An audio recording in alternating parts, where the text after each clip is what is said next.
It was built in 1913 and operated as a school somewhere between 1970 and 1980. We have now started a nonprofit called the Cleo Bailey Experiment. Our long-term goal and hope is to kind of revitalize the building back into service of the community. But our first initiative, especially since right when we got the property, COVID, of course, hit. And so we started with a community garden. We now call it the Oasis Garden.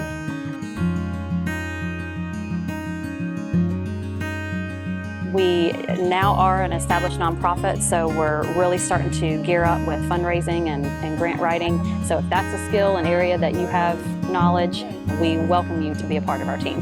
Whatever your passion, your skill is, if this is something that you want to get plugged in with, let's talk. A lot of times we invite people to come out, take a tour, hear about what we're doing. We have work days and work events where if you want to come out here with your family, get your hands dirty, do some planting, help us clean up the garden, plant a tree. We have all sorts of ways that you can come out and get involved. This is definitely a food desert, an area of food insecurity. The church across the street actually does a food pantry, and they were serving about 60 families a week. Now that's gone up to 100 families a week.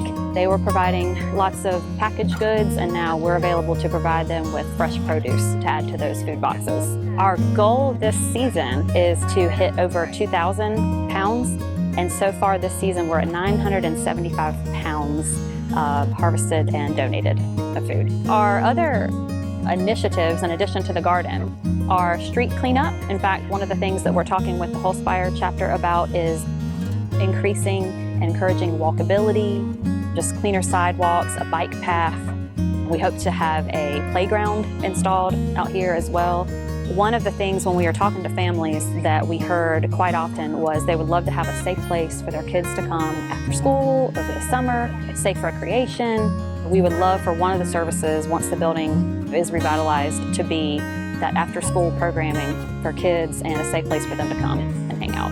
Right now, since June 1st, we have had an individual kind of documenting and keeping track, and they have acquired over 175 hours of volunteer time out here.